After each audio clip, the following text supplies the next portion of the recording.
오늘 이 저녁에 예배의 자리로 나오신 여러분들을 주님의 이름으로 환영합니다.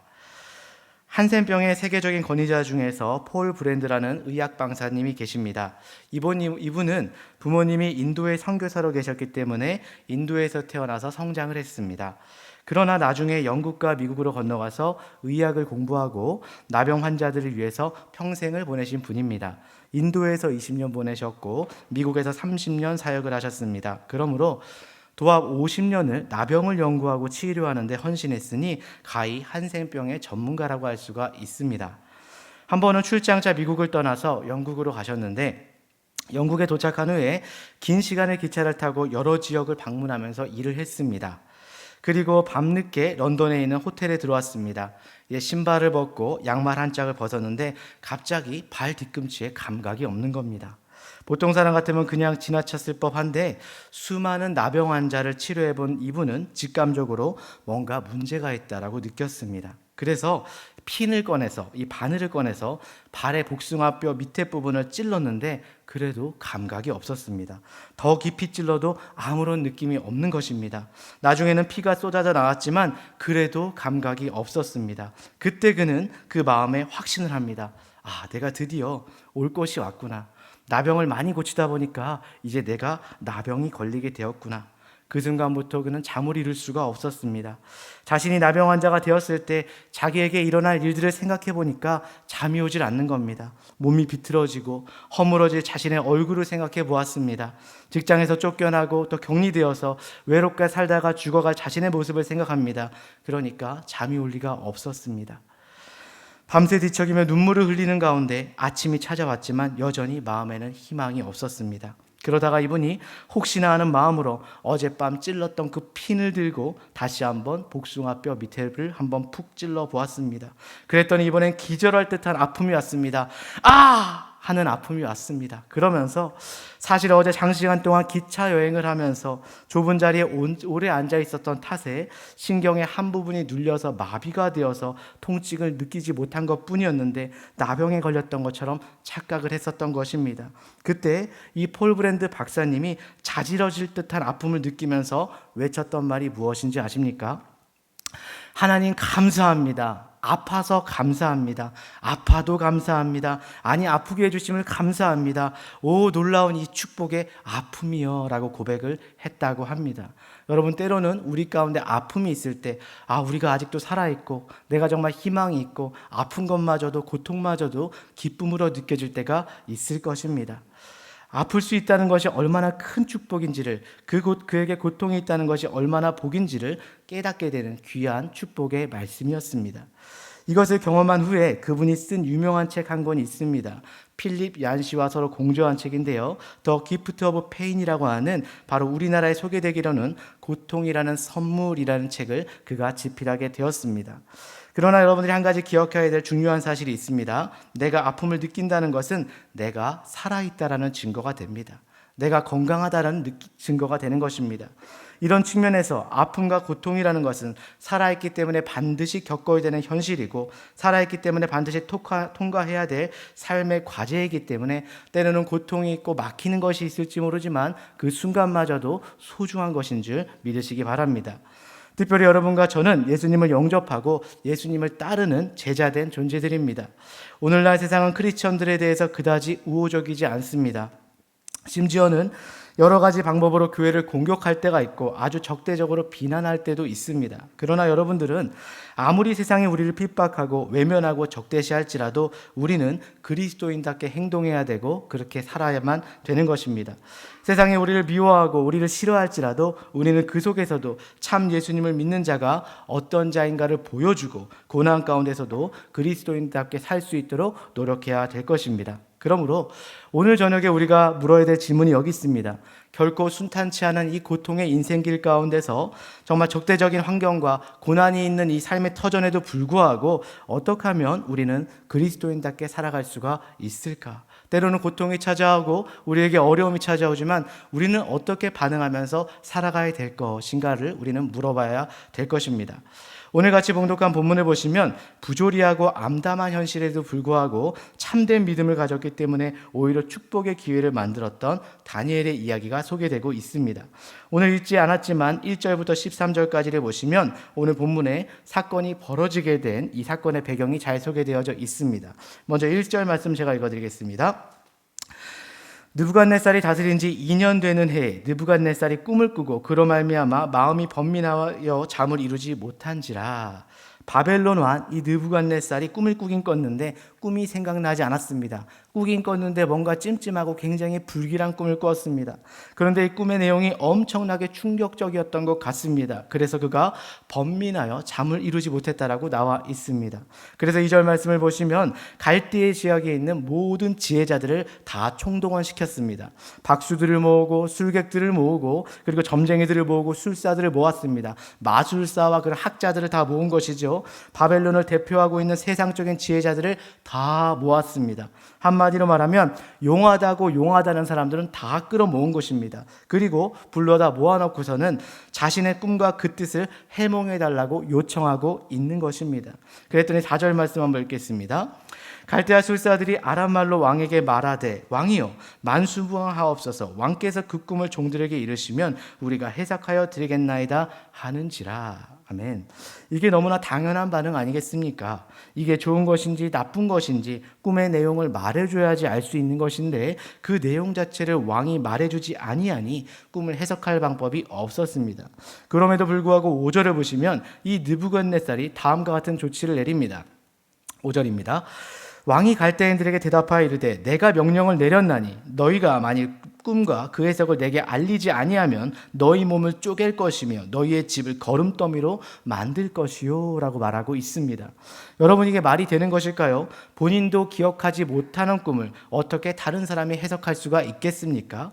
본인도 기억하지 못하는 꿈을 알게 해달라고 할 뿐만이 아니라 꿈을 해석하지 못하면 너희 몸을 쪼개놓을 것이고 너희 집들을 쑥대밭으로 만들겠다라고 협박을 하고 있습니다. 누가 봐도 불합리하고 앞뒤가 맞지 않은 처사인 것 같습니다. 11절 읽겠습니다. 왕께서 물으신 것은 어려운 일이라 육체와 함께 살지 않은 신들 외에는 왕 앞에 그것을 보일 자가 없는지라 한지라. 쉽게 표현하면 인간의 능력으로서는 이것을 최선을 다하고 아무리 노력해도 알 수가 없습니다. 이것은 바로 신의 영역입니다 라고 말하고 있습니다. 그렇게 답변을 했더니 12절에서 이렇게 대답합니다. 왕이 이로 말미암아 진노하고 통분하여 바벨론의 모든 지혜자들을 다 죽이라 명령하니라. 13절에 왕의 명령이 내림에 지혜자들은 죽게 되었고 다니엘과 그의 친구들도 죽이려고 찾았더라 라고 나와 있습니다. 이와 같은 사실 앞에 왕이 진노하고 그 성질을 컨트롤하지 못하고 바벨론에 있는 모든 지휘자들을 다 처형하라라고 그가 선포했습니다. 그리고 다음 절에 보면 다니엘과 그의 친구들까지도 찾아서 함께 죽여버리라고 명령하였습니다. 이것이 바로 그 당시 바벨론 왕궁에서 일어났던 일입니다. 이와 같이 부조리하고 불합리한 현상이 바벨론 왕궁에만 존재하는 일일까요? 그렇지 않습니다. 놀랍게도 지금 이 땅을 살아가는 우리들에게도 겪고 있는 현실이자 우리가 마주하고 있는 이 삶입니다. 여러분과 저의 삶에서도 이와 같은 일들이 벌어지고 있는 것이 이 세상의 삶입니다. 더구나 답답한 현실의 이 벽 앞에서 내 능력으로는 이것을 핸들할 힘조차도 없는데 그때 우리가 할 수 있는 것이 과연 무엇일까요? 오늘 본문에 보게 되면 다니엘의 케이스를 통해서 이 불합리한 현실을 넘어서 믿음으로 승리하는 비결이 나와 있습니다. 첫 번째는 참으로 이 답답한 현실을 우리가 이겨내려면 올바른 믿음의 확신이 필요합니다. 올바른 믿음의 확신이 필요합니다. 어떤 위기가 올지라도 하나님께서 나를 도우시고 함께 하신다는 이 믿음의 확신이 분명하다면 우리는 어떠한 위기가 와도 이 위기를 극복해낼 수가 있는 것입니다. 14절 말씀을 읽겠습니다. 그때 왕이 근위대장 아리옥이 바벨론 지혜자들을 죽이러 나가매 다니엘이 명철하고 슬기로운 말로 라고 이야기하고 있습니다. 그때 여기서 말한 그때가 언제일까요? 앞에서 말씀드렸던 부당한 체포령이 내려지고 죽임을 당하게 된 그때를 말하고 있는 것입니다. 그런데 그때 이 다니엘이 모든 지혜자들을 다 처형하고 거기다가 다니엘의 세 친구까지 다 죽이기 위해서 나가고 있는 이 근위대장을 만나서 어떤 반응을 보이고 있습니까? 그는 그 상황 속에서도 명철하고 슬기로운 말을 했다고 기록하고 있습니다. 이것을 다른 말로 표현하면 차분하고 지혜롭게 반응했다라는 것입니다. 우리 같으면 어떻게 반응했을까요? 17 소년이 할 수 있는 반응이 무엇일까요? 막 흥분했을 수도 있습니다. 이게 말이 되는 것이냐? 라고 소리쳤을 수도 있고 어쩌면 패닉에 빠졌을 수도 있습니다. 그런데 다니엘은 전혀 흥분하지 않고 조용하고 차분하게 지혜롭게 그 근위대장 앞에 말합니다. 15절 읽겠습니다. 왕이 근위대장 아리옥에게 물어 이르되 왕의 명령이 어찌 그리 급하냐 하니 아리옥이 그 일을 다 다니엘에게 알림해라고 나와 있습니다. 자기 목에 칼이 들어올 수 있는 상황이고 지금 바벨론의 왕궁에 있는 모든 지혜자들이 모두 피를 토하며 죽어야 되는 상황임에도 불구하고 다니엘은 전혀 당황하지 않고 차분하고 조용하고 체계 있게 무엇 때문에 그렇게 서둘러 나가십니까? 진정하시고 제 말 좀 들어보십시오라고 이야기하고 있습니다. 그리고 16절 말씀은 이렇게 나옵니다. 다니엘이 들어가서 왕께 구하기를 시간을 주시면 왕에게 그 해석을 알려드리이다 하신지라. 여기서 다니엘이 들어가서라는 표현은 바로 느부갓네살 왕 앞에 나아갔다라는 뜻입니다. 여러분, 지금 느부갓네살 왕이 다니엘을 죽이려고 내보는 상황인데 자기를 죽이려고 작정한 그 왕을 직접 만나겠다고 그가 나아가는 것입니다. 여러분, 느부갓네살 왕은 굉장히 앞도 뒤도 막혀있는 굉장히 잔인한 왕입니다. 성경의 기록에 보면 정말 지금까지 누구도 행하지도 못했던 잔혹한 일을 행했던 사람입니다. 열왕기하 25장 말씀을 보면 유다 왕의 마지막 왕인 시드기야가 붙잡혔을 때 그 왕이 보는 앞에서 자녀들을 다 죽여버립니다. 그리고 그 왕의 두 눈을 뽑아버리고 목에 쇠사슬을 묶고 끌고 간 사람이 바로 이 느부갓네살입니다. 또한 그는 쇠를 녹이는 풀물을 만들어서 자기 마음에 들지 않는 사람들을 다 태워 죽였던 사람이 바로 이 느부갓네살 왕이었습니다. 너무나도 잔혹하고 앞뒤가 맞지 아니하고 자비와 긍휼과 배려가 전혀 찾아볼 수 없는 사람이 이 왕이었는데 이 왕 앞에 나아가서 왕이시여 걱정하지 마십시오. 제가 이 문제를 해결하겠습니다 라고 말하고 있는 것입니다. 문제 해결을 먼저 선포하고 이 다니엘이 믿음으로 나아가고 있는 것입니다. 여러분 생각에 이 담대함과 이 믿음이 어디서 나왔겠습니까? 바로 이 담대함은 다니엘 자체에게 있었다보다는 그 함께 하시는 하나님으로부터 나온 그 확신한 믿음인 줄 믿으시기 바랍니다. 여러분, 어떠한 위기가 있을지라도 하나님을 믿는 사람은 담대할 수 있고 차분할 수 있고 위기 앞에서도 그것들을 잠잠하게 바라볼 수 있다는 것을 믿으시기 바랍니다. 지금 내 앞에 주어진 상황 자체는 너무도 힘들고 어려운 상황이지만 내 힘으로는 하나도 핸들할 수 없는 형편이 못 되지만 만일 하나님께서 나와 함께 계시고 나에게 힘을 주신다면 내가 능력 주시는 자 안에서 이것들을 할 수 있습니다. 능히 감당해낼 수 있습니다 라고 고백하는 것이 바로 다니엘의 믿음이었습니다. 이런 믿음이 다니엘 앞에 확실하게 있었기 때문에 이런 부조리한 현실에도 불구하고 현실을 뒤집는 그 기적이 가능했던 것입니다. 오늘 여러분과 저의 삶에서도 이런 부조리하고 답답한 현실이 있을 것입니다. 그때 우리가 필요한 것은 하나님을 신뢰하는 마음입니다. 하나님이 나와 함께 계시면 감당할 수 있다라는 확신이 분명할 때 어떠한 환경이나 위기가 찾아올지라도 여러분들은 넘어설 수가 있습니다. 그렇게 넘어서신 여러분들 되시길 주님의 이름으로 축원합니다. 빌립보서 4장 14절에 보면 이렇게 나옵니다. 내게 능력 주시는 자 안에서 내가 모든 것을 다 할 수 있느니라. 나는 모든 것을 다 할 수 있다. 본문을 그러나 끝까지 보셔야 됩니다. 그냥 할 수 있다는 것이 아니라 바로 그리스도 안에서 내게 능력 주시는 바로 예수님 안에서 모든 일을 감당할 수 있다라는 것입니다. 오늘 여러분과 저에게 이 믿음이 필요합니다. 여러분과 저는 할 수 있습니다. 누구 때문에 할 수 있나요? 바로 하나님이 계시기 때문에, 예수님께서 계시기 때문에 이겨내고 할 수가 있다는 것입니다. 오늘 본문을 소개하고 있는 다니엘이 가졌던 믿음은 하나님이 참 구원자이시며 세상을 창조하신 위대하시고 강하신 분이라는 진리에서 근거했던 참된 진리의 믿음인 줄 믿으시기 바랍니다. 이러한 역경에도 불구하고 이 현실의 장벽을 넘어서라면 하나님이 누구신가, 내 뒤에서 일하고 계시는 분이 누구신가에 대한 그런 믿음에 근거한 올바른 확신이 필요합니다. 두 번째는 우리가 이 현실을 넘어서려면 올바른 기도가 있어야 됩니다. 올바른 간구가 있어야 된다는 것입니다. 하나님께 올려드리는 올바른 기도가 주어지지 않게 되면 믿음의 확신이 실제적인 능력을 발휘할 수가 없습니다. 오늘 17절에서 18절에 보시면 이 다니엘이 이 담대한 선포를 행한 후에 어떤 일을 했는지 기록되어져 있습니다. 17절 읽어드리겠습니다. 이에 다니엘이 자기 집으로 돌아가서 그 친구 하나냐와 미사엘과 아사랴에게 그 일을 알리고라고 나왔습니다. 다니엘은 가장 먼저 자기에게 있었던 그 일들을 누구에게 알렸습니까? 자신의 신앙 동료들에게 먼저 알렸습니다. 한마디로 말하면 지금 양원들한테 알린 거예요. 어머, 내가 이런 일이 생겼는데 지금 기도 좀 해줬으면 좋겠어. 이런 일이 있어라고 알린 겁니다. 이걸 네 글자로 뭐라고 하죠? 중보기도라고 하고 있죠. 서로 기도할 것을 알리고 서로 연대해서 기도했다라는 것입니다. 18절 읽겠습니다.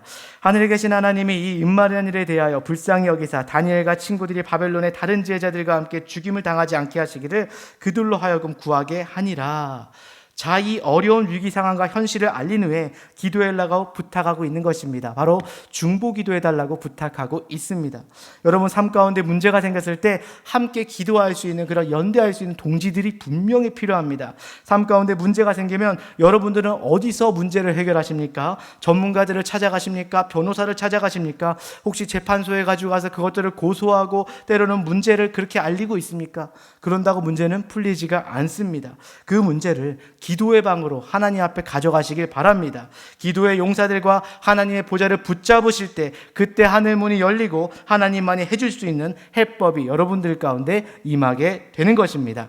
우리 가운데 문제 없는 사람은 없습니다. 기도 제목 없는 사람도 없습니다. 고통을 당하지 않는 사람들도 없습니다. 우리 모두는 문제를 안고 가는 삶의 존재들이기 때문에 우리에게는 기도의 방이 필요합니다. 그래서 우리 교회 목자님들과 중보기도 팀들이 서로에 대한 중보기도를 끊이지 않고 하는 것입니다.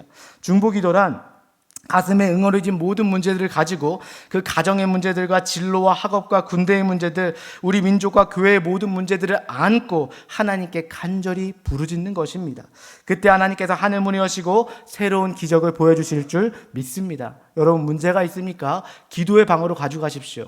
여러분들이 조용히 하나님 만날 수 있는, 독대할 수 있는 방에 가져가셔서 하나님과 함께 기도하시고 믿는 자들과 나누셔서 그 기도를 연대하시길 바랍니다. 이와 같이 우리 현실이 답답하고 어려울지라도 이것을 넘어서려면 1차적으로는 하나님이 함께 하시면 가능하다라는 확신한 믿음이 있어야 됩니다. 두 번째는 함께 부르짖으면 하늘문이 열린다고 하는 올바른 확신, 중보기도가 필요한 줄 믿습니다. 마지막 세 번째로 참으로 이 답답한 현실을 이겨내려면 하나님의 임재가 필요한 것입니다. 하나님의 개입하심이 필요합니다. 이제 믿음의 확신도 가지고 기도했다면 그분이 일하실 일만 남았습니다. 그분의 임재를 기다리시는 것입니다. 19절 말씀 읽겠습니다. 이에 은밀한 것이 밤의 환상으로 다니엘에게 나타나 보이매 다니엘이 하늘에 계신 하나님을 찬송하니라. 다니엘에게 문제가 찾아왔지만 당황하지 않고 그 가운데 구했습니다. 문제가 찾아왔지만 다른 사람들의 자문을 구하지 않고 기도의 방으로 가지고 들어간 결과 하나님이 그 은밀한 것을 다니엘에게 보여주셨다라고 성경은 말하고 있습니다.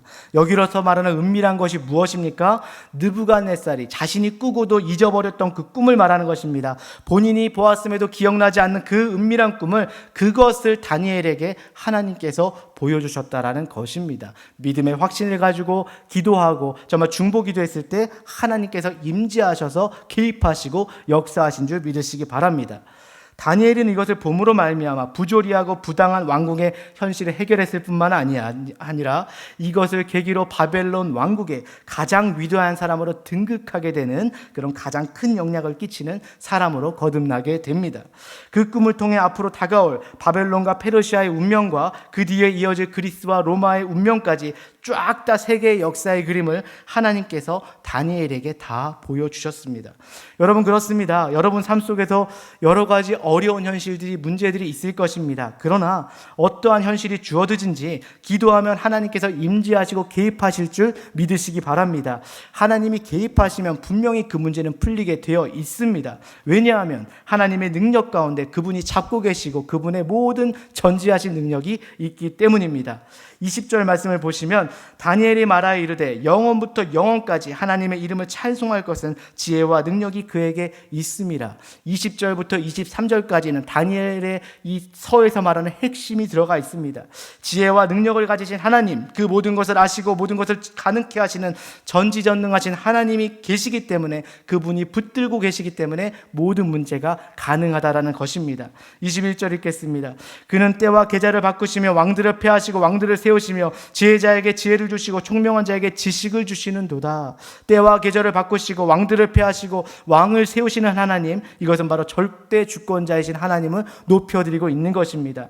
여러분, 인류 역사의 모든 것은 누구의 손에 달려 있습니까? 하나님의 손에 달려 있습니다. 여러분의 인생 누구에게 달려 있나요? 하나님께 달려 있습니다. 여러분들의 자녀 누구에게 달려 있는 줄 아십니까? 하나님께 달려 있는 줄 믿습니다. 계절이 바뀌는 것, 시간이 흘러가는 것, 왕이 세워지는 것, 우리 가정에 대한 운명도 하나님께 있음을 믿으시기 바랍니다. 왜냐하면 하나님께서 이 세상의 주권자이시기 때문입니다. 22절 말씀을 보게 되면 그는 깊고 은밀한 일을 나타내시고 어두운 데 있는 것을 아시며 또 빛이 그와 함께 있도다. 그는 모든 지식과 지혜의 근원이 되시고 모든 길을 아시고 어두움에 빛을 비치시는 하나님이기 때문에 어떠한 어두운 상황이, 캄캄한 상황이, 암흑 같은 그런 문제가 우리에게 다가와도 어둠은 떠나갈 수밖에 없습니다. 왜냐하면 그분이 빛이기 때문입니다. 23절에 기록되어 있습니다. 나의 조상들의 하나님이여, 주께서 이제 내게 지혜와 능력을 주시고 우리가 주께 구한 것을 다니엘에게 알게 하셨사오니 내가 주께 감사하고 주를 찬양하나이다. 곧 주께서 왕의 그 일을 내게 보이셨나이다 하니라. 아멘. 내게 능력을 주시고 우리가 주께 구한 것을 내게 알게 하셨으니 라고 나와 있습니다. 하나님께서는 분명히 기도하는 자에게 하늘문을 여시고 응답하시고 알려주시는 분이라는 것을 믿으시기 바랍니다. 정말 예수 믿는 것은 받은 증거 많다고 했습니다. 여러분들이 기도하실 때마다 하늘의 보좌를 움직이시고 하나님께서 역사하실 줄 믿습니다. 여러분에게 지혜와 능력이 필요하십니까? 어떻게 하면 될까요? 하나님께 구하면 하나님이 주신다는 것을 오늘 이 시간 확신하시기 바랍니다. 어떠한 문제가 있든지 그분에게 메어 달리시기 바랍니다.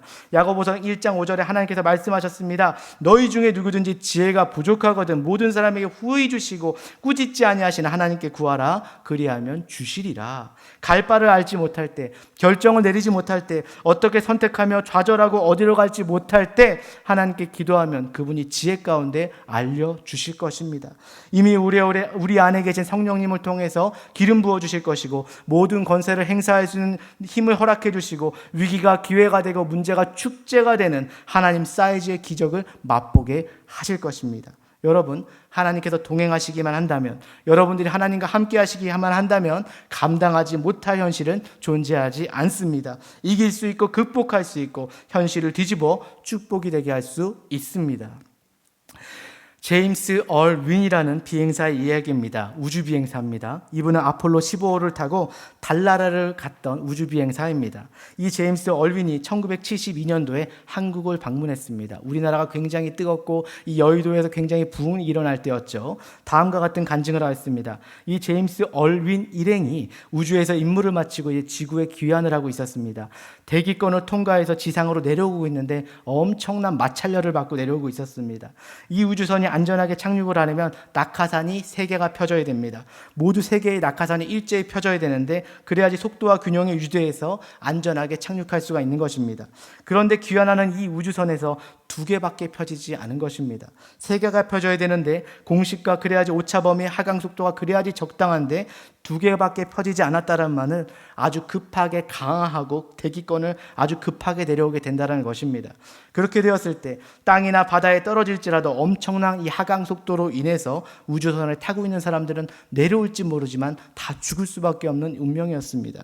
그때 나사 본부에 연락하고 비상조치를 다 취해봤지만 어떠한 방법도 구할 수가 없었습니다. 그 순간 이 얼윈 대령은 하나님 앞에 무릎을 꿇고 기도했습니다. 하나님, 우리가 기술이 발달해서 우주를 다녀왔지만 우리는 하나님 앞에서 먼지일 뿐이고 인간일 뿐입니다. 오직 당신의 손길만이 우리를 건질 수가 있습니다. 우리를 제발 도와주시고 살려주십시오. 그렇게 간절하게 우주선에서 기도를 했습니다. 그리고 그 기도가 끝난 지 얼마 후에 기적과 같이 우연과 같이 지상에서 공중으로 회오리 바람이 불기 시작했답니다. 땅에서 회오리 바람이 부니까 낙하산 1개를 더한 것 같은 그런 효과가 나타난 것입니다. 물론 사람들은 우연이라고 말할지 모릅니다. 그런데 예수를 믿다 보면 우연이 계속 겹치는 걸 어떡합니까? 그래서 우연이라고 말할지 모르지만 이 얼윈 대령은 나중에 우연이라고 간증하지 않았습니다. 그의 마지막 간증의 결론은 이와 같았습니다. 저는 지금까지 우주선이란 휴스턴에 있는 나사에서 그 컨트롤 타워에서 움직이는 줄 알았는데 제가 비로소 깨달은 한 가지는 우주선을 컨트롤하는 것은 나사가 아니라 하나님이란 사실을 알게 되었습니다. 그랬기에 이 불완전한 현실 속에서도 우리는 무사히 고국의 품으로, 가족의 품으로 돌아올 수가 있었습니다. 여러분, 그렇습니다. 우리의 인생도 마찬가지입니다.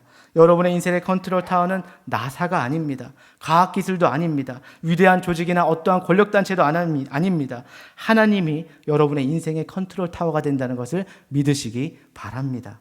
그분이 조정하시고, 그분이 만지시고, 그분이 회복하시고, 그분이 다스려 주셔서 여러분이 어떠한 위기를 당할지라도 여러분들을 건져내 주시고 가장 아름답고 빛난 승리자로 살게 하실 것입니다. 그러므로 이 시간에 여러분들 어려움 때문에 당황하지 마시고 이 현실마저도 뒤집을 수 있는 하나님의 능력을 붙잡고 기도하시기 바랍니다.